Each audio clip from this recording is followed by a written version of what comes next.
ये लड़ाई जो है जारी है। बोध गया टेम्पल एक्ट 1949 ये अन्यायपूर्ण कानून है, ये संविधान के खिलाफ है, लोकतंत्र के खिलाफ है। ये जब तक खत्म नहीं होगा तब तक के हमारा ये अभियान चलते रहेगा। बोध गया का जो मैनेजमेंट है महाबोधि विहार का, वो गैर बौद्धों के हाथों में है। नाम के लिए वहाँ पर 4 हिंदू 4 बौद्ध है, मेजोरिटी जो है नॉन बुद्धिस्ट की है। तो हम चाहते हैं कि टोटल मैनेजमेंट बौद्धों का हो। शिवलिंग के नाम पर बौद्धों के भावनाओं को आहत किया, और वो भी बुद्ध पूर्णिमा के दिन। ये सारे देशद्रोही लोग, इन पे तो उनके मुकदमे होकर जेल में डालना चाहिए था कि किसी आस्था के साथ में खिलवाड़ कर रहे हैं, धर्म के साथ खिलवाड़ कर रहे हैं, देशद्रोह कर रहे हैं।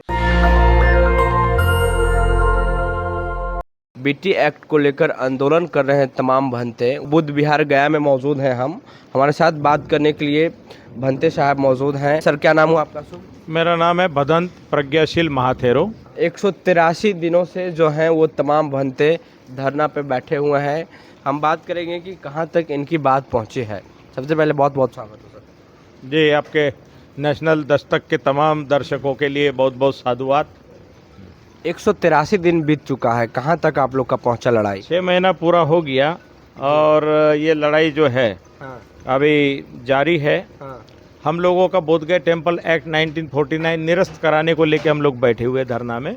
12 फरवरी माघ पूर्णिमा थी, गुरु रविदास जयंती का दिन था। तब से ये लगातार भूख हड़ताल से शुरू हुआ था और उस समय आप सब तमाम लोग यहाँ पर डटे हुए थे। और ये 27 फरवरी को रात में उठा करके पूरा धरने के लोग भंते लोगों को ले जाके गया के मेडिकल कॉलेज में डाल दिया गया था।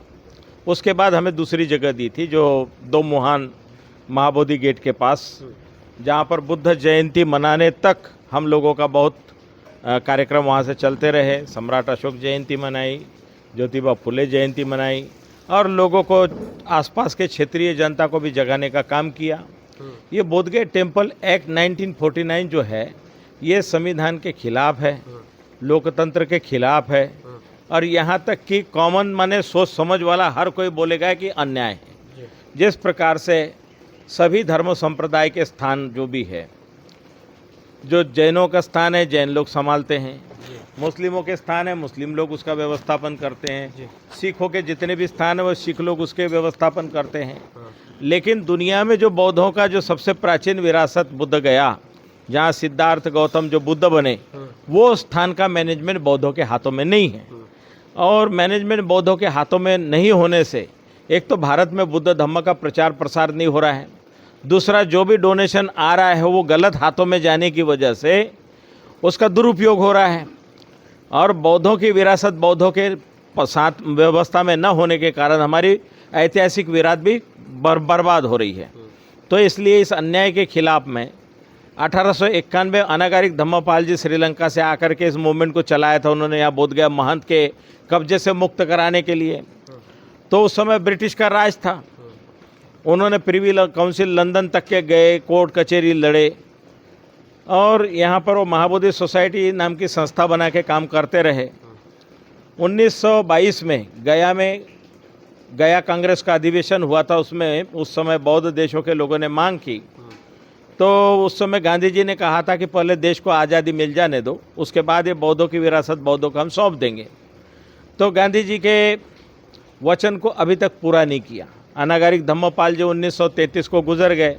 उनकी संस्था ने डिमांड की थी, बातचीत चली, तो देश आज़ाद होने के बाद ये बीटी एक्ट 1949 बनाया गया बिहार सरकार ने।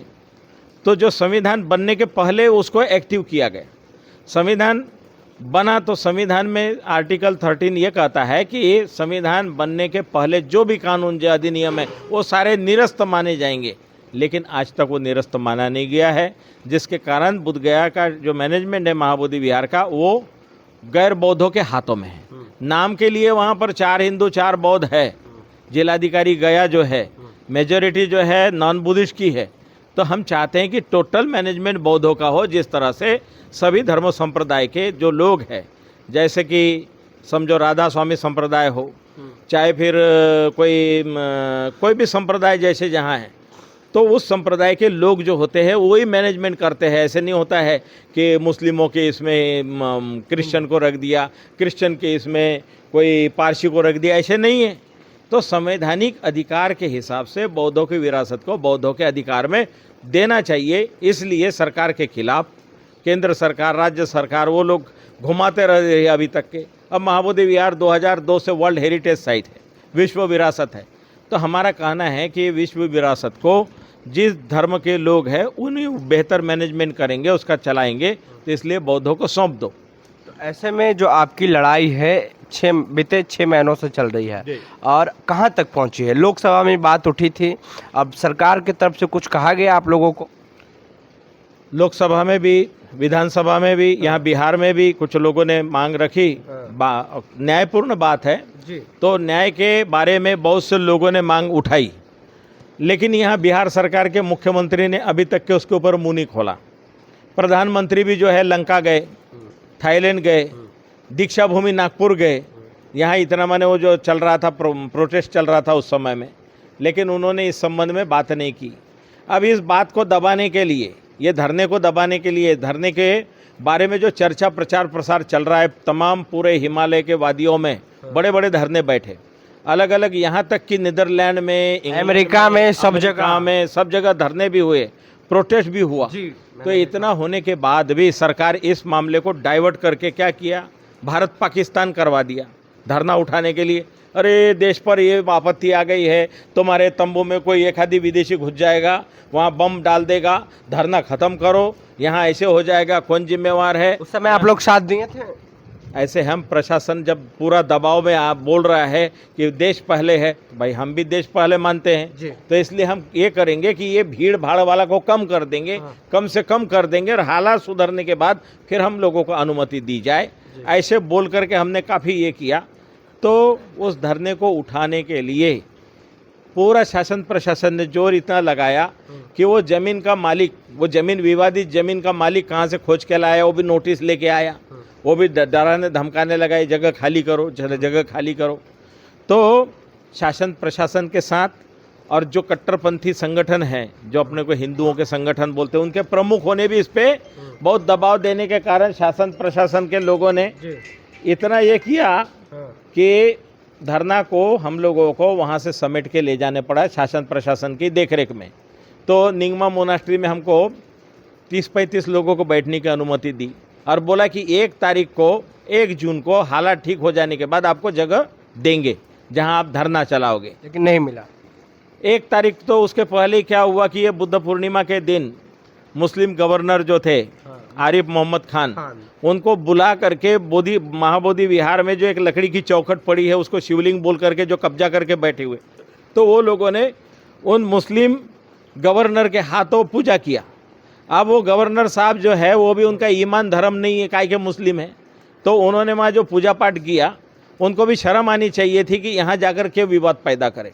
शिवलिंग के नाम पर कुछ नहीं है, वहाँ लकीर पड़ी हुई है, कुछ नहीं। अशोक पुराने समय में दिग्भ्रमित किया गया, पुराने समय में वहाँ दिया जलाने का पिलर था, मतलब दिग्भ्रमित किया गया, भ्रमित करके जबरन कुछ न कुछ उपद्रव कराया। तो सरकार आप लोग की बात नहीं सुन रही है, बौद्धों के भावनाओं को आहत किया। और वो भी बुद्ध पूर्णिमा के दिन, और वो भी बुद्ध के मूर्ति के तरफ पीट करके प्रशासन के लोग खड़े थे। ये बोधगया टेम्पल कमेटी का अध्यक्ष स्वयं जिलाधिकारी त्यागराजन खड़ा हुआ था। ये सारे देशद्रोही लोग, इन पे तो उनके मुकदमे होकर जेल में डालना चाहिए था कि किसी आस्था के साथ में खिलवाड़ कर रहे हैं, धर्म के साथ खिलवाड़ कर रहे हैं, देशद्रोह कर रहे हैं। तो देशद्रोही लोगों के खिलाफ में तो उस समय में कुछ बुद्धिस्ट लोगों ने नारेबाजी की, तो वहाँ हल्ला हुआ। तो उसी को लेकर के हिंदू बुद्धिस्ट का एक झंझट पैदा हो गया, झंझट पैदा हो गया, तुम्हारे धरने से ऐसे हो गया, वैसे हो गया बोल करके हमको जगह नहीं दी।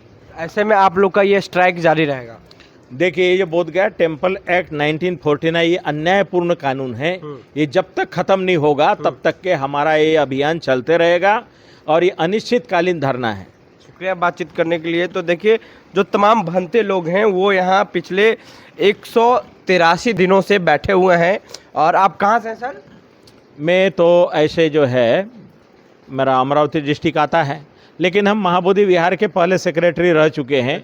98 से 2000 तक के BTMC के हम सेक्रेटरी थे और भिक्खु प्रभारी रहे हैं। माने 1995 से 2001 तक के महाबोधि विहार में हमने सेवाएं दी है। अच्छा, आप कहाँ से आए सर? मैं नागपुर से आया हूँ। नागपुर से। आप भी बैठे हुए लगातार? 12 से। 12 तारीख से। हाँ लगातार। अच्छा, आप लोग कहाँ से आए हैं? मैं तो मोतीसी जिला का हूँ। हाँ, यहाँ से करीब लगता है कि गया से ही हैं। हाँ गया से मैं। आप कहाँ से? हम गया से हैं, सब गया से हैं। और इधर देखिए, आप कहाँ से हैं सर? कर्नाटक गुलबर्गा। कर्नाटक से हैं। हाँ, गुलबर्गा डिस्ट्रिक्ट। अच्छा, कब न्याय मिलेगी आप लोग की? न्याय मिलेगी आप लोगों की? नहीं, वो BTET 1999 रद्द करो, आमेला महाबोधि महावीर मुक्त करने के बाद में हमारा चलेंगे। मैं मध्य प्रदेश ग्वालियर का हूँ अच्छा जी। और यहाँ पर भगवान के चरणों के अंदर बैठ करके हाँ। ये बेईमानों से जो इस तरह से हमारे को आज़ाद होने के बाद में भी 1949 का ये एक्ट लागू किया गया, हाँ। उसको निरस्त कराने के लिए हम अपने आदरणीय गुरुजनों के चरणों में बैठे हैं, भगवान के चरणों में बैठे हैं। लगातार जारी रहेगा स्ट्राइक? बिल्कुल, स्ट्राइक तब तक जारी रहेगा जब तक ये चीज़ आज़ाद नहीं हो जाती, और इसके लिए हमारे गुरु जैसा भी आदेश करेंगे उसका पालन करने के लिए हम तैयार हैं। तो लगातार जो तमाम भंते हैं वो प्रोटेस्ट पे बैठे हुए हैं, और जब तक नहीं मांग पूरी होगी, BT एक्ट को रद्द नहीं किया जाएगा, तब तक ये स्ट्राइक जारी रहेगा। तो पूरी बातचीत में आपकी क्या राय है? अब बुद्ध विहार को लेकर आप क्या सोचते हैं? क्या BT एक्ट हटना चाहिए या नहीं? अपनी राय नीचे कमेंट बॉक्स में जरूर दें। नेशनल दस्तक के लिए अमन गया जी। नेशनल दस्तक की आपसे गुजारिश है कि अगर इसको बचाना चाहते हैं तो नेशनल दस्तक को सब्सक्राइब करने के लिए रेड कलर के सब्सक्राइब बटन को दबाएं, फिर बेल आइकन की घंटी दबाएं।